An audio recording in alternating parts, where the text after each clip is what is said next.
Bismillahirrahmanirrahim. Assalamualaikum warahmatullahi wabarakatuh. Innal hamdalillah nahmaduhu wa nasta'inuhu wa nastaghfiruh wa na'udzu billahi min shururi anfusina wa min sayyiati a'malina. May yahdihillahu fala mudilla lahu wa may yudlil fala hadiya lahu.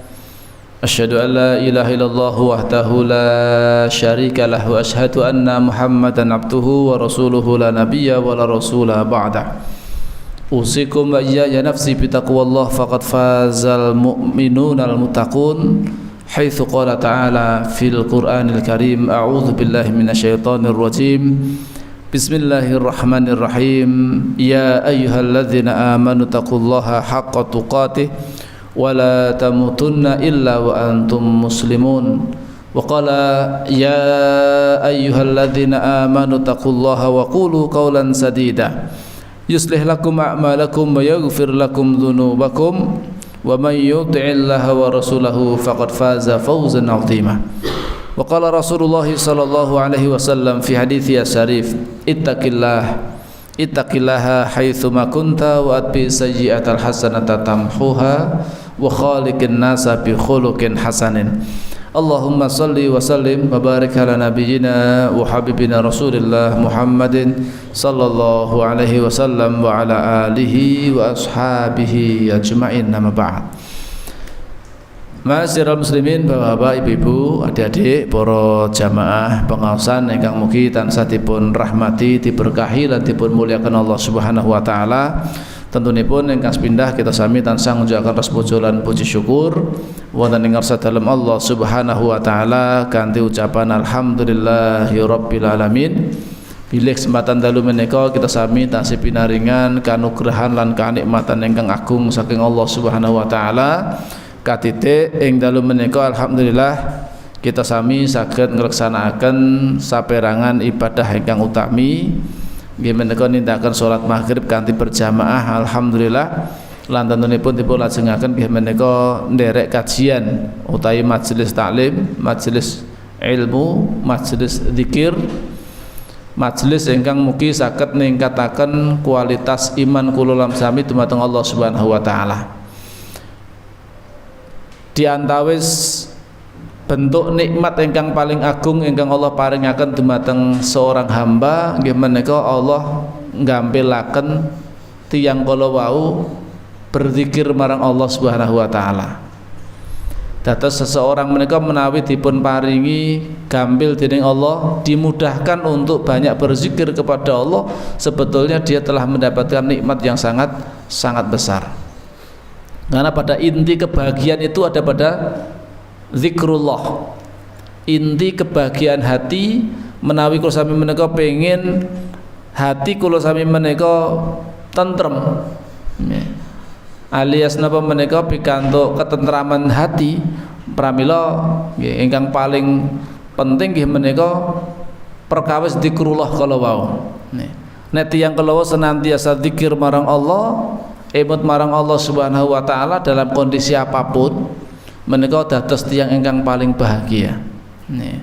Dados menawi tiyang menika dipun paringi dening Allah Subhanahu wa taala napa menika lisan ingkang tansah zikir marang Allah, hati ingkang tansah bersyukur, kemudian badan ingkang saged sabar nampi ujian musibah saking Allah, dipun paringi keluarga ingkang saleh lan salehah, menika sesungguhnya piyambakipun sampun pikantuk kenikmatan utawi dipun paringi nikmat terbesar dalam urusan dunia sampai akhirat. Dipun paringi nggih menika kebaikan-kebaikan dunia dan akhirat. Karena pada inti kebahagiaan itu terletak pada di situ. Menawi hati panjenengan tansah bersyukur marang Allah, dipun paringi pinten kemawon dipun syukuri alhamdulillah. Menika melahirkan raos ketentraman, dados melahirkan sikap qanaah, menerima nggih menika pemberian saking Allah Subhanahu wa taala. Nggih. Menika hatinipun badhe tentrem. Nggih. Lajeng napa menawa lisanan dzakiran, lisan ingkang tansah dzikir marang Allah Subhanahu wa taala. Lisan ingkang tansah dzikir dalam kondisi berdiri, dalam kondisi duduk maupun berbaring tansah kathah anggenipun emut marang Allah SWT. Karena hati yang senantiasa ingat kepada Allah, zikir kepada Allah, lisan yang senantiasa zikir disertai dengan hati tentunya menika badhe dadosaken hati kalau saged dadosaken hati kalau bahagia. Ya. Ala bi dzikrillahi tatmainnul qulub. Ketahuilah atau ingatlah bahwasanya dengan zikir kepada Allah hati itu akan menjadi tenang. Ya. Lajeng napa melih dipun paringi ingkang angka 3 nggih menika badan ingkang saged bersabar, mampu sabar nalika pikantuk pacoban saking Allah Subhanahu wa taala. Dipun paringi sakit sabar, tidak berkeluh kesah. Nggih, piyambakipun mengharap ridho saking Allah, mengharap pahala saking Allah. Langsung napa menika jiwanipun menika pasrah marang Allah. Inna lillahi wa inna ilaihi rajiun. Niku tiyang ingkang pikantuk musibah, sanajan pikantuk musibah, tiap piantun kala wau badhe ngraosaken kedamaian hati. Mboten terlalu bersedih ya nalika mendapatkan utawi nalika pikantuk musibah saking Allah Subhanahu wa taala. Menika menawi gadahi sikap sabar ya. Nah, pada inti dari kebahagiaan mereka mungguhipun Rasulullah dalam hadis yang lain sebutkan ya, mereka ada pada dua hal niku menawi pikantuk nikmat piyambakipun tansah bersyukur, nek pikantuk musibah piyambakipun mereka tansah sabar. Lah syukur lan sabar itu kendaraan kita untuk meraih keridhaan Allah, untuk menggapai kebahagiaan yang sesungguhnya di dunia sampai akhirat. Dilengkapi malih kalih keluarga ingkang saleh lan salehah. Nek nggadahi istri nggih istri ingkang salehah, nggadahi suami ingkang saleh. Niki melengkapi kebahagiaan dunia sampai akhirat. Ma'asyiral muslimin arsadani sakumullah. Salajengipun salam selawat kita aturaken dumateng uswah sanah kita sami Rasulullah Muhammad sallallahu alaihi wasallam lan ugi dumateng para pendherekipun saking kalangan para sahabat, para tabi'in, tabi'ut tabi'in saha sedaya umatipun ingkang tansah nderek tuntunan saha syariatipun dumugi benjang wonten ing yaumil qiyamah. Ma'asyiral muslimin Bapak Ibu ingkang dipun rahmati Allah Subhanahu wa taala, kita lajengaken nggih. Kalau rimbiyat ya menika sampun kita bahas faktor-faktor dan menu yang bisa menghidupkan hati. Ya, di antawisipun nggih menika zikrullah, zikir kepada Allah dan membaca Al-Qur'an. Nah, waktu kesempatan dalu menika kita badhe kaji sareng-sareng nggih menika beberapa faedah manfaat saking zikir marang Allah Subhanahu wa taala. Ada satu perkataan dari Imam Hasan Al-Basri rahimahullah, beliau berkata, kalian akan kehilangan kelezatan di dalam 3 hal: dalam sholat, di dalam zikir, dan membaca Al-Quran. Bila kalian tidak mendapatkannya ya, tidak mendapatkan kelezatan di dalam 3 hal perkara kalau wau ya, 3 perkara kalau wau sholat, zikir, kalih tilawatul Quran, kok tidak bisa merasakan nikmatnya di dalam 3 perkara kalau wau, ketahuilah bahwa pintu telah tertutup alias napa hatinya telah mati. Ya. Napa menika telah mati, maka dalam yang lain napa menika yang lain disebutkan mintalah ganti dari hatimu karena hatimu telah mati. Kalau dalam 3 perkara ini kita tidak mendapatkan kelezatan dalam ibadah, tidak merasakan nikmat dalam ibadah, dalam sholat kita tidak menjadikan jiwa kita menjadi tenang, dalam zikir kita tidak menjadikan hati kita itu tenang, di dalam baca Al-Quran tidak mendapatkan kelezatan di dalam baca Al-Quran, niku berarti memang hati kita sedang berpenyakit dan penyakitnya sangat kronis. Maka dalam kondisi seperti itu ya, harus betul-betul segera dibersihkan dari berbagai macam bentuk kotoran atau penyakit-penyakit yang hinggap di dalam hati. Awet hati itu mestinya bahagia dengan 3 hal tersebut, Pak. Nalika sholat itu akan melahirkan ketenangan. Nek sholate betul-betul mboten naming sekedar gerakan, sholatipun mboten naming sekedar anggota badan kemawon, ning sing derek sholat nggih hatinipun derek sholat. Pramila salat ingkang dipun tindakaken kanthi leres alias napa mboten namung sekedar gerakan salat, ananging hatinipun ikut hadir, ikut merasa diawasi oleh Allah. Niku ndadosaken tiyang ingkang sasampunipun nindakaken salat itu akan merasakan merasakan kedamaian dan ketentraman yang luar biasa, kenikmatan yang luar biasa. Pramila sampai Rasulullah itu mampu berdiri berjam-jam untuk qiyamul lail. Kenapa kok mampu bertahan seperti itu? Awit ingkang salat mboten naming badan kemawon, sing salat nggih menika kalian hatinipun. Hatinya ikut hadir berdialog kalian Allah Subhanahu wa taala, imut marang Allah Subhanahu wa taala, berzikir kepada Allah di dalam salatnya. Niku ingkang dadosaken tiyang kula wau menikmati salat dan akhirnya betah di dalam salatnya, merasakan nikmatnya.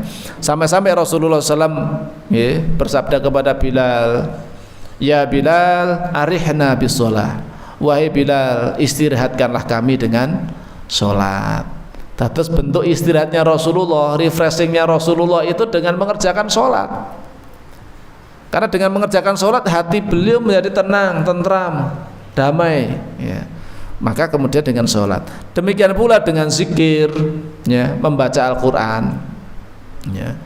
Dan itu semuanya terangkum dalam, memang itu adalah bagian dari obat bagi penyakit-penyakit hati. Ya, nek tombol 5 wonten 5 ngoten nika nggih niku nggih pancen leres. Di antaripun nggih niku wau enten salat malam, ya, salat wengi ingkang suwe, ya. Salat wengi lakonono gitu. Zikir wengi ingkang suwe. Di antaripun mulai nggih menika maca Quran kalih sak maknane. Niku obat hati, betul memang obat hati menika. Ditambah mulai mengke wetengiro ingkang luwe nggih menika dalam kondisi lapar alias sering berpuasa, tambah melih nggih menika wong kang saleh kumpul kalih tiang-tiang saleh niku ingkang badhe ngobati hati. Nek kumpule kalih tiang ingkang mboten saleh nyuwun pangapunten akan ikut-ikutan. Awit akhlak yang buruk itu menular, sebagaimana akhlak yang baik pun juga akan menular. Nek koncone niku senengane miso-miso nggih, ya lama kelamaan dia akan ikut-ikutan. Nah jadi koncone niku senengane miso-miso, senengane gibah, senengane maksiat niku lama kelamaan nek mboten berusaha menghindar dari komunitas seperti itu akan ikut-ikutan gitu. Itu bahayanya. Maka kita diperintahkan untuk mencari teman yang baik, ya. Dalam perumpamaan dipun sebataken nggih menika kalau mau berkawan itu berkawanlah dengan penjual minyak wangi. Kalau toh kamu nggak diberi minyak wangi, tidak diciprati minyak wangi, minimal kamu sudah dapat bau harumnya, seger, ya, mencium aroma yang wanginya itu sudah seger, ya. Jangan berkawan dengan pandai besi, karena bisa jadi pakaianmu terbakar atau minimal kamu mendapatkan bau tidak enaknya, bau tidak sedapnya. Niku perumpamaan, gambaran bagaimana kusami menika dipun anjuraken mencari teman itu, ya mencari teman yang baik, nih. Jangan sampai mencari teman itu yang tidak baik, karena itu akan menular. Almar'u ala dini khalilihi. Seseorang itu berada pada agama temannya, teman dekatnya. Konco cerae niku sinten? Nek konco cerae niku tiyang saleh, insyaallah piyambake nggih saleh. Koncone niku kok sregep nang masjid, insyaallah piyambakipun nggih salat teng sregep teng masjid. Koncone kok gayane miso-miso, kanca pleke gayane miso-miso, mesti dhek nggih ngoten niku. Nggih. Koncone kok senengane tongkrongan, nggih mesti piyambake senengane tongkrongan ngoten niku. Niku pun dados memang napa ansar-ansar saking Rasulullah SAW seperti itu, ya. Karena jiwa seseorang itu akan mencari yang sama, ya, yang mempunyai kecenderungan yang sama atau chemistry-nya itu sama, itu memang kecenderungannya seperti itu, ya. Al arwahu junudun mujannadah menika. Ibnu Qayyim rahimahullah di dalam kitabnya yang bagus yaitu Al-Wabilus Sayyib, ya, menyebutkan lebih dari 70 manfaat dari zikir. Ada lebih dari 70 manfaat dari zikir. Banyak faedahnya, Pak, ya. Di antaranya yang pertama adalah zikir itu bisa mengusir dan mengalahkan setan, ya. Zikir itu bisa mengusir bahkan bisa mengalahkan setan. Pramila nek tiyang niku kok sampai kemasukan jin, so kadang enten sing kesurupan, napa mungkin dapat gangguan, ya. Itu bisa jadi karena pas hatinya sedang lalai. biasanya nek orang terlalu napa menika larut dalam kesedihan, ya, sangat sedih, terus kemudian galau, stres, pikirannya entah terbang kemana-mana, itu mudah sekali untuk dikuasai oleh syaitan. Ya. Tapi kalau hati orang itu senantiasa zikir kepada Allah, banyak zikir kepada Allah, ingat kepada Allah, setan itu untuk masuk ke dalam hatinya itu sulit. Ya. Untuk mencari celah jalan masuknya itu sulit, ya, karena senantiasa terjaga. Setiap pagi dan sore dilindungi dengan zikrus subah wal masa, ya, ma'thurat dibaca setiap pagi dan sore dibaca, ya. Itu kan betul-betul perlindungan, ya.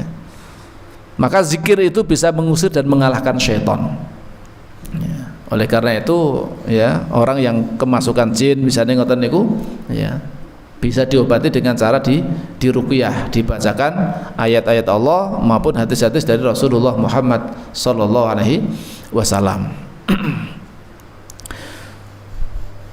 Banyak, ya, hadis-hadis asar yang menyebutkan tentang bahwasanya zikir itu bisa mengusir dan mengalahkan syaitan. Termasuk misalipun jenengan badhe masuk griya, masuk rumah jenengan, niku diupayakan zikir, Pak. Nah, bismillahi walajna wa bismillahi kharajna wa ala rabbina tawakkalna. Kemudian mengucapkan salam, masuk dengan mengucapkan salam. Ada orang, enggak ada orang, dianjurkan untuk mengucapkan salam, ya. Itu kalau kita melazimi seperti itu, keluar rumah kita juga baca zikir bismillahi tawakkaltu 'alallahi la haula wala quwwata illa billah. Mau masuk juga begitu. Di dalam rumah dibanyakan untuk tilawatul Quran, untuk sholat sunnah, untuk napa menika sebelum makan, ya, mesti kita mengucapkan basmalah. Sebelum tidur kita juga mengucapkan doa-doa sebelum tidur, termasuk ayat kursi. Itu setan itu akan sulit untuk menguasai kita, ya. Dikalahkan dengan apa? Zikir-zikir yang senantiasa kita baca, ya. Bentuk perlindungan. Awet apa, Bapak? Kita sami menika kan mboten saged mirsani jin, nggih. Kula piyambak dugi gedene sak menten dereng nate diruwi jin. Sanadyan sok turene enten ingkang mirsani napa menika penampakan-penampakan, entah itu bentuke sing pocongan, sing bentuke sundel bolong, sing jeneng napa lah. Nggih, kula dereng nate mirsani ngoten niku. Ning turene saged mirsani ngoten niku. Nggih, enten ingkang saged mirsani ngoten niku wau. Nggih. Nih pada hakikatnya sebetulnya kita itu tidak bisa melihat wujud aslinya mereka seperti apa itu, ya, mereka itu kita nggak bisa melihat aslinya, ya. Kalau sok kadang orang kok bisa melihat jin, ya, itu pun barangkali bukan dalam bentuk rupa aslinya. Nek wis dadi pocongan, dadi napa niku boten wujud asline, Pak, niku dia sudah menyerupai atau berubah menjadi bentuk yang barangkali memang kita gambarkan seperti itu, termasuk menjadi pocongan dan segala macamnya. Dan sebab pada hakikatnya kita ini nggak bisa melihat mereka, tapi jin itu mereka bisa menyaksikan dan melihat kita. Setan itu bisa melihat kita. Ini pun bisa nih. Oh nih. Oh lah, tidak riset mulai tadi, ya. Nah, harus diriset ulang, ya. Mikir kulo iki setengah pitu durung enek kok wis titit. Nggih. Kalau langsung akan malih.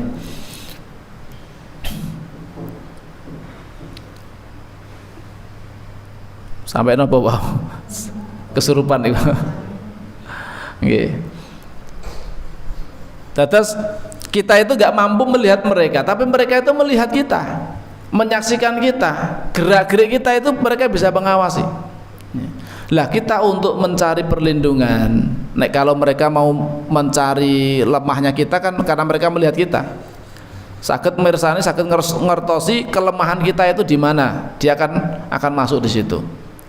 Lah untuk melindungi diri, membentengi diri supados napa? Supados mboten diganggu kalih jin-jin, setan-setan sing mboten ketingal kala wau. Lah kula sami menika bentengi dengan zikir-zikir dumateng Allah Subhanahu wa taala. Dengan zikir-zikir yang kita baca, kita minta perlindungan kepada Allah Subhanahu wa taala, Allah yang akan melindungi kita. Itulah yang kemudian menjadikan kita itu dijaga oleh Allah dari gangguan-gangguan jin, dari gangguan-gangguan setan.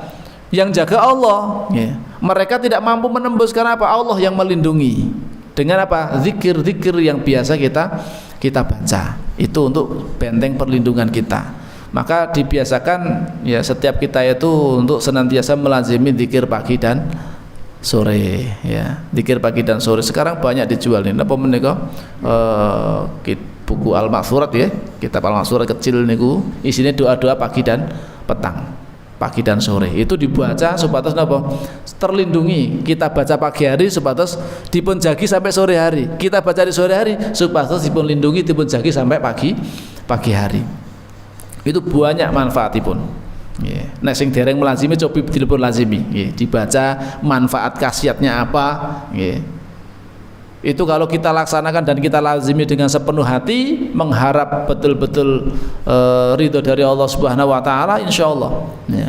Jin-jin, setan-setan itu tidak akan bisa menggoda, tidak bisa mengganggu kita. Apalagi sampai kemudian mencelakakan kita itu insyaallah tidak bisa. Awit sing njogo langsung Gusti Allah. Allah yang melihat jin dan jin itu tidak melihat Allah. Ya. Nah awake dhewe kan mboten saged mirsani jin. Jin bisa melihat kita. Maka kita minta perlindungan kepada zat yang melihat jin dan jin tidak bisa melihatnya, yaitu Allah Subhanahu wa taala. Dengan cara apa? Dengan zikir dan doa yang barangkali kita panjatkan. Itu diantara salah satu manfaat dari zikir, bisa mengusir dan mengalahkan setan. Misalnya pun jenengan takut ya dalam perjalanan singgah di suatu daerah yang angker atau yang mungkin ada mara bahaya di situlah yang jenengan khawatirkan, jenengan baca doa, zikir kepada Allah. A'udzu bikalimatillahi tammati min syarri ma khalaq. A'udzu bikalimatillahi tammati min syarri ma khalaq. A'udzu bikalimatillahi tammati min syarri ma khalaq. Niku insyaallah tidak akan ada yang bisa mencelakakan jenengan, baik itu dari bangsa jin maupun makhluk-makhluk yang lain, dari gangguan-gangguan perbuatan atau kejahatan makhluk yang lain, termasuk binatang buas, binatang melata, termasuk gangguan manusia gitu.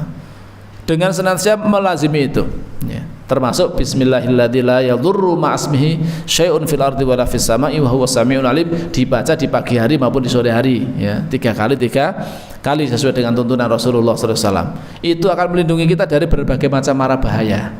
Itu kan sebetulnya benteng, Pak. Kalau kita mau melazimi, nggak perlu kita mencari ilmu kebal-kebalan gitu.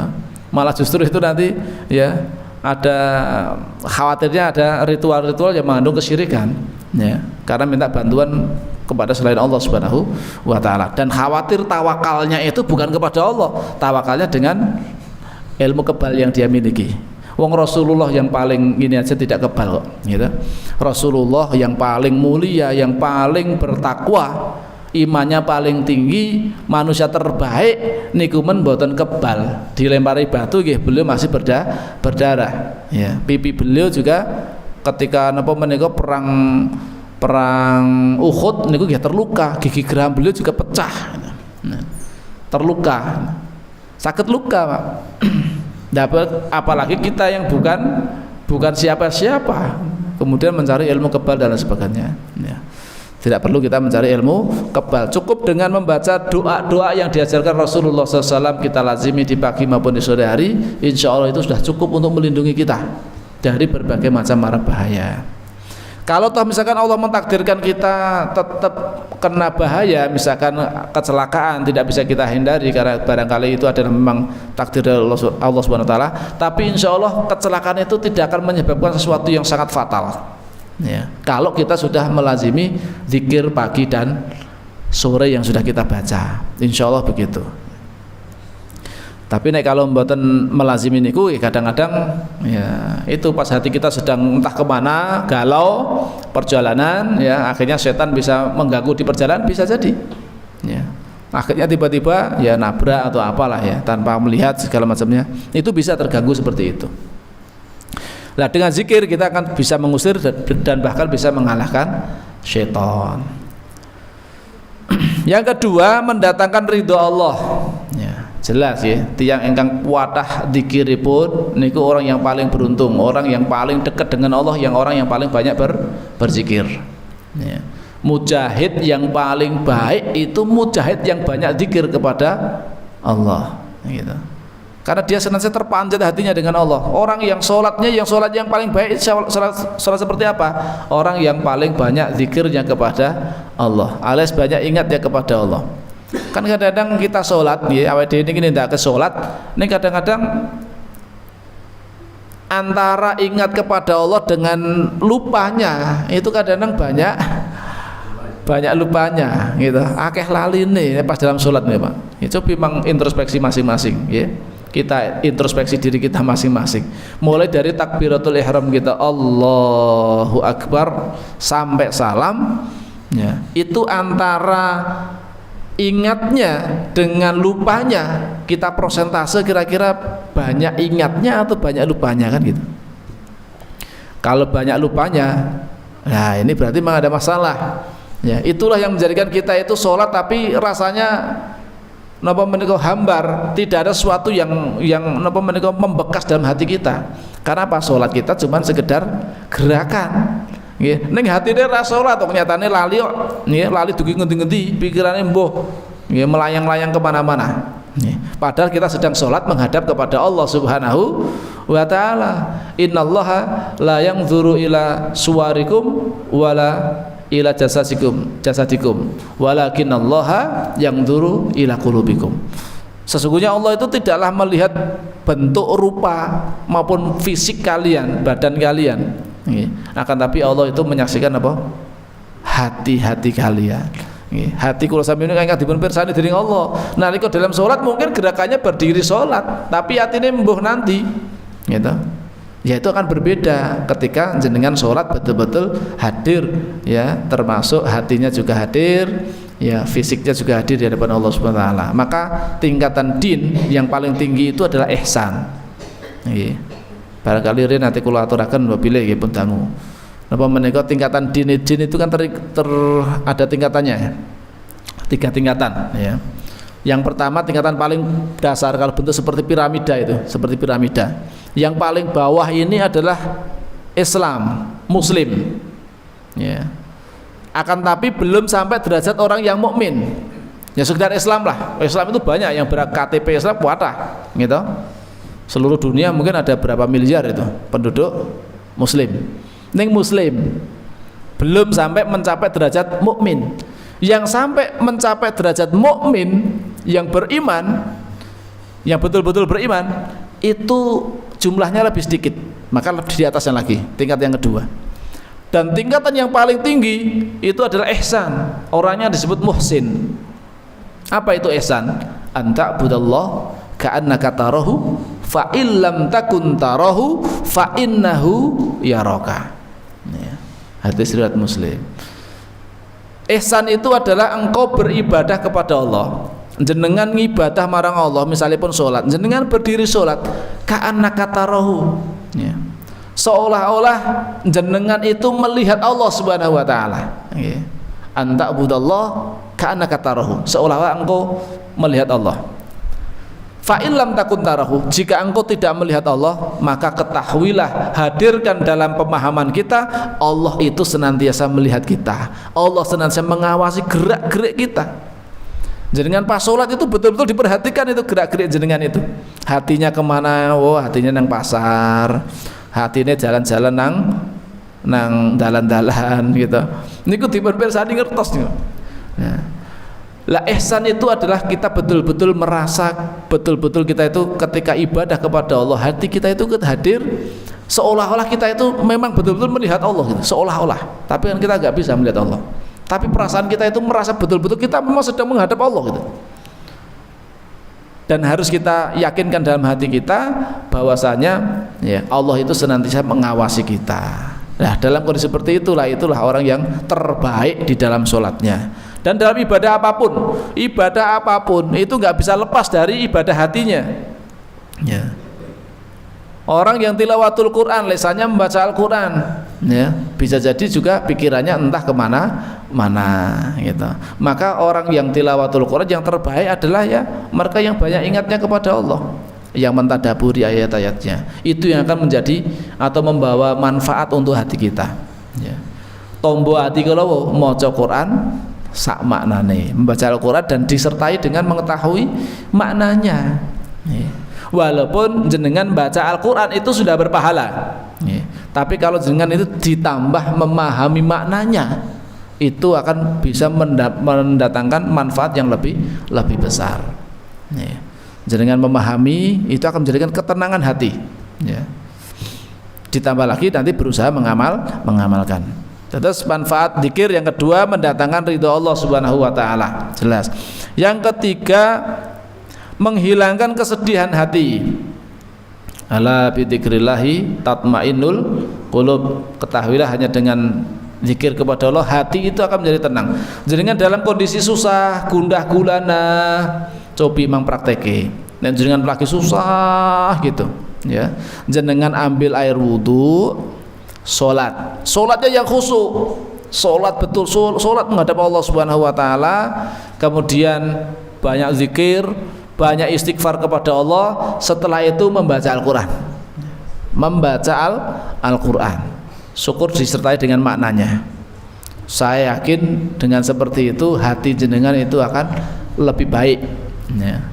Ketika jenengan dalam kondisi sedih seperti itu, jenengan kemudian melazimi yang seperti itu tadi, insya Allah itu hati jenengan akan menjadi lebih baik, menjadi tenang, menjadi tentram, menjadi lebih damai, ya. Akan hilang kesedihan itu dari hati kita. So kadang kita itu hati tiba-tiba sedih, ya, atau sudah gundah gulana entah seperti apa, itu kadang-kadang terjadi karena pengaruh maksiat yang mungkin kita lakukan, ya.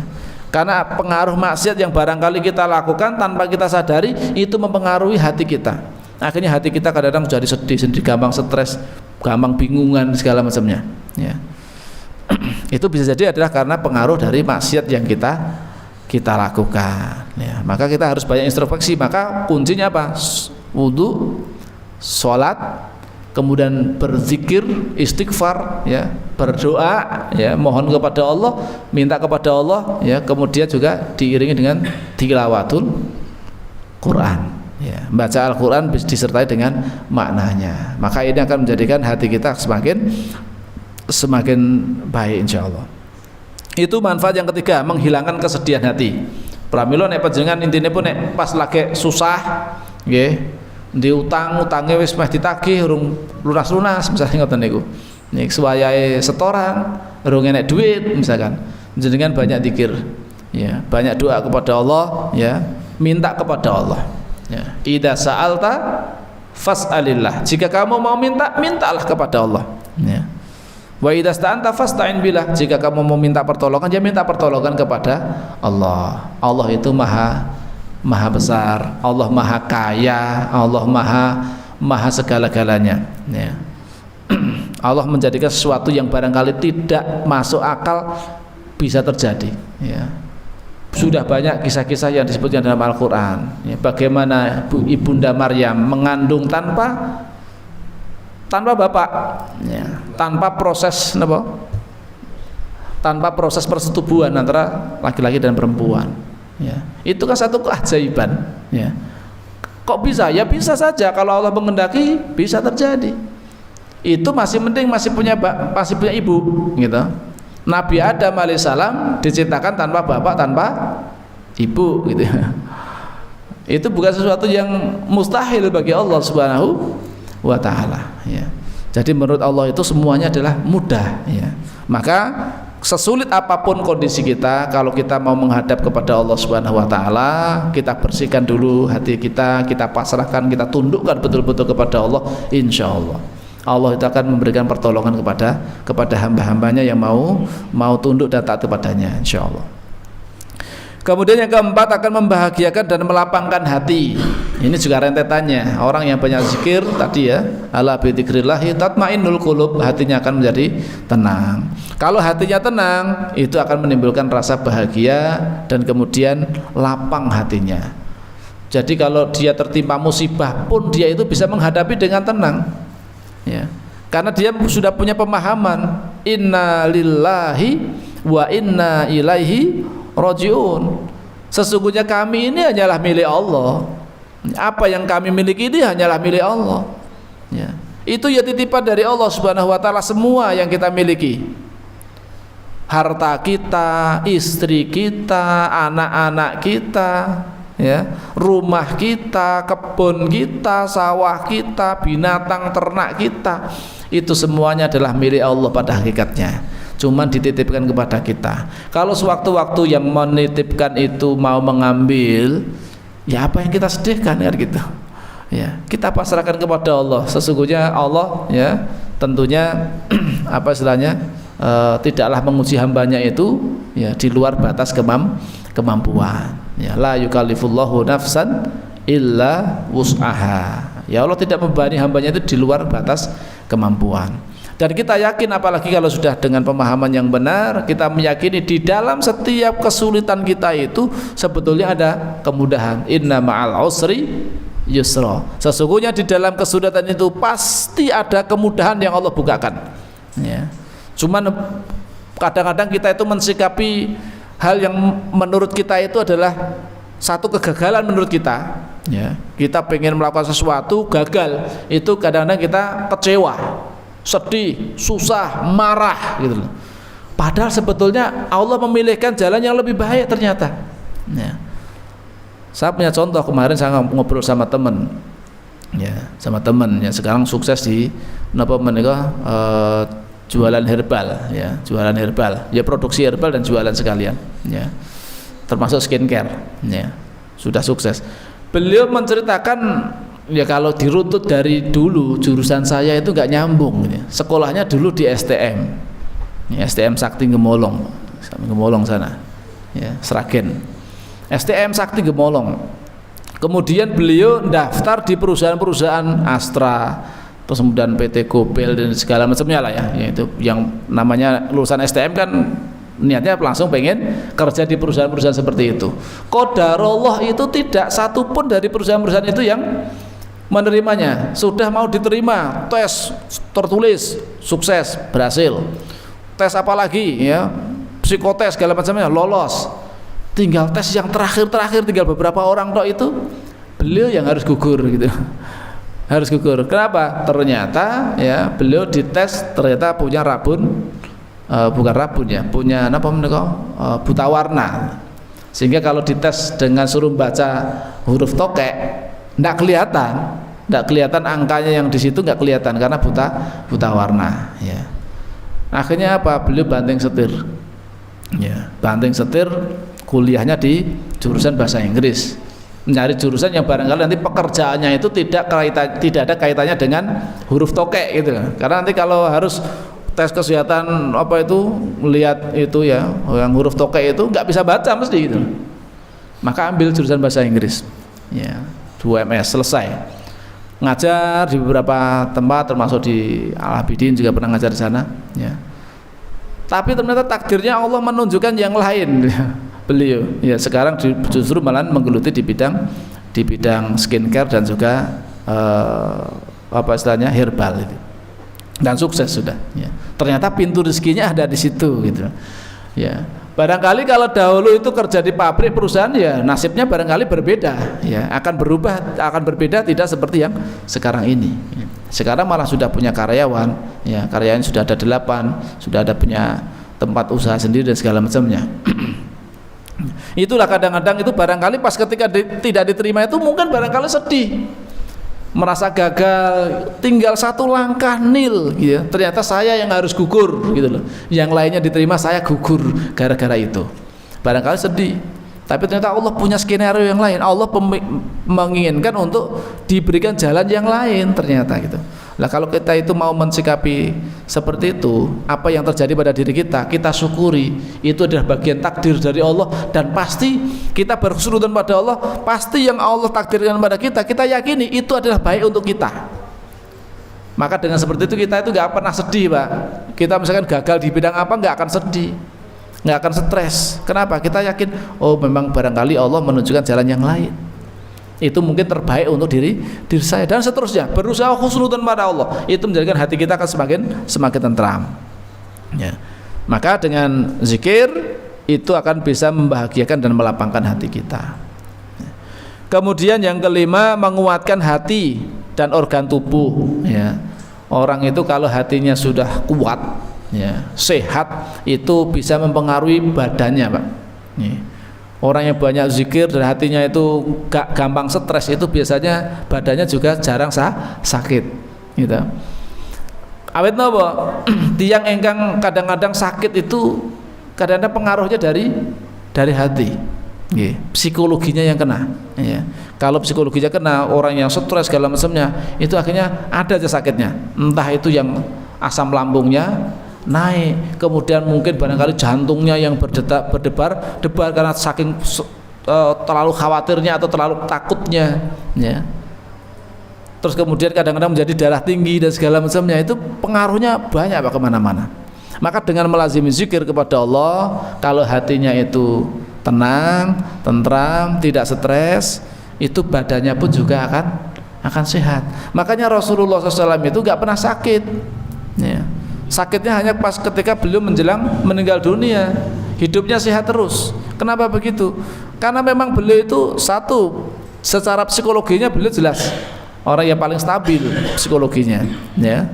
Banyak zikir kepada Allah Subhanahu wa taala, ya, hatinya paling damai, paling tentram, paling tenang. Menghadapi situasi apapun itu beliau dengan tenang, nggak pernah kemudian stres dan segala macamnya, nggak pernah. Ya, nggak pernah panik gimana nggak pernah gitu. Beliau tenang pembawaannya itu. Hatinya tenang, maka juga badannya pun juga akhirnya sehat. Ditambah lagi pola hidupnya juga pola hidup yang sehat, makanannya juga pasti halalan thayyiban, yang halal dan pasti baik, bukan hanya sekedar halal, ya, tapi juga halal dipastikan juga baik untuk kebutuhan tubuhnya, ya. Dan masing-masing orang itu berbeda-beda. Ya, barangkali saya makan sate tidak ada masalah, sate kambing nggak ada masalah, tapi bagi orang tertentu sate kambing itu masalah, bahaya barangkali, ya, karena darah tinggi dan segala macamnya, ya. Maka masing-masing kita bisa mengukur diri kita masing-masing, ya, apa yang baik untuk tubuh kita konsumsi, kalau yang nggak baik untuk tubuh kita ya kita hindari, ya, ya. Orang yang sudah punya riwayat diabetes, ya harus hati-hati makan makanan yang mengandung gula yang tinggi, ya, termasuk dalam urusan nasi pun juga harus banyak dikurangi, harus diganti dengan makanan-makanan yang lain, karena nasi itu glukosanya atau kadar gulanya sangat tinggi termasuk, ya, dan lain sebagainya, ya. Nggak minum yang manis-manisan gitu kan, karena sudah punya riwayat diabetes, ya.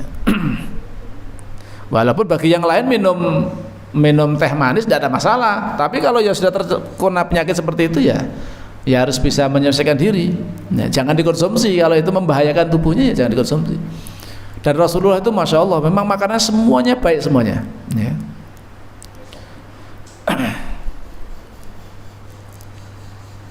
Yang keenam, mencerahkan wajah dan menyinari hati, ya. Ini kalau orang yang banyak zikir kepada Allah itu akan menjadikan wajah orang yang banyak zikir, karena itu terpancar Pak. Orang kalau nggak ada stres, orang itu hatinya tenang, itu terpancar dari wajahnya pun juga tidak kelihatan apa itu kumel kusut, ya, sedih kayak orang, ya, nggak punya gairah itu. Wajahnya itu akan cerah, ya. Itu pancaran dari apa? Hatinya yang memang apa itu sehat hatinya, karena banyaknya zikir kepada Allah Subhanahu wa taala. Termasuk orang yang rajin untuk melaksanakan qiyamul lail, itu juga wajahnya akan kelihatan berseri-seri, wajahnya akan bagus, ya kan. Walaupun kulitnya hitam loh. Tapi kalau rajin sholat malam Pak, itu wajahnya itu memancarkan apa istilahnya apa itu akan bersinar itu, ya. Beda lah antara orang yang senantiasa banyak sholat malam dan orang yang tidak melaksanakan sholat malam. Apalagi, ya, wajahnya orang yang beriman, rajin sholat, rajin kena air wudhu, dan orang yang nggak pernah kena air wudhu, itu nanti dengan gatasakan beda, ya. Wajahnya orang-orang kafir itu beda Pak, ya. Kadang-kadang saya mengamati, wah itu beda emang, ya, kelihatan burem, ya. Walaupun kulitnya putih. Maka ini supaya kita wajahnya cerah dan juga apa istilahnya berseri-seri, maka perbanyak zikir kepada Allah Subhanahu wa taala. Yang terakhir untuk malam hari ini, membukakan pintu rizki. Banyak zikir, istighfar, itu mengundang rizki dari Allah Subhanahu wa taala, ya. Banyak zikir kepada Allah Subhanahu wa taala, ya, zikir apapun termasuk istighfar, ya. Faqultu astaghfiru rabbakum innahu kana ghaffara yursilis samaa'a 'alaikum midrara wa yumdidukum bi amwalin wa banina wa yaj'al lakum jannatin wa yaj'al lakum anhara. Itu dikatakan manfaat dari istighfar. Faqultu astaghfiru rabbakum innahu kana ghaffara yursilis samaa'a 'alaikum midrara. Allah akan menurunkan air hujan yang apa istilahnya? Lebat. Hujan yang bermanfaat. Wa yumdidkum bi amwalin wa banin, dan Allah akan menguatkanmu dengan harta-harta dan juga anak-anak. Itu dengan melazimi banyak istighfar. Karena kalau kita sudah melazimi istighfar, ya, yang tadinya barangkali tertutup karena dosa dan maksiat kita, itu akan Allah bukakan itu. Ya. Rizkinya akan yang tadinya kok mampet, sulit, rumit, ya, maka perlu kita buka dengan banyak istighfar. Istighfarnya yang sungguh-sungguh, kita melazimi istighfar pada Allah, minta ampun dari segala macam dosa yang barangkali kita lakukan. Makanya kita jangan sampai lepas dari yang namanya istighfar. Dalam sehari semalam itu jangan sampai lepas, tidak berzikir atau tidak beristighfar, ya, ampun ngantos, ya. Paling tidak itu sebagaimana sebutkan Rasulullah SAW 70 atau sampai 100 kali di dalam istighfar kepada Allah Subhanahu wa ta'ala di setiap harinya. Ya, itu yang dilazimi oleh Rasulullah SAW. Oke, boleh mengatakan rumiyin. Nah, sampun ketinggalipun sampun sayup-sayup terdengar suara adzan di masjid-masjid yang lain menandakan waktu sudah masuk waktu isya. Ya. Insyaallah mangke dipun lajengaken malih tasih kathah manfaat faedah dari zikir kepada Allah Subhanahu wa taala. Insyaallah secara bertahap mangke dipun aturaken sampeyan nembe dugi poin yang ketujuh, yaitu dengan zikir, banyak zikir itu membukakan pintu rezeki. Ya. Mugi-mugi Allah Taala paring istiqomah dumateng kula lan sami, anggenipun netepi napa ingkang dados dawuh-dawuhipun Allah Subhanahu wa taala, saged sabar anggenipun nindakaken ibadah ketaatan marang Allah, sabar anggenipun ninggalaken maksiat marang Allah Subhanahu wa taala, lan saged sabar nalika pikantuk ujian, menghadapi ujian saking Allah Subhanahu wa taala. Kanthi mekaten insyaallah mugi-mugi kita sami dados hamba-hamba Allah ingkang berbahagia, selamat fid dunya wal akhirah. Amin Allahumma amin. Monggo kita akhiri kajian ing dalem menika kanthi doa kafaratul majelis. Subhanakallahumma wa bihamdika asyhadu an la ilaha illa anta astaghfiruka wa atubu ilaik. Assalamualaikum warahmatullahi wabarakatuh.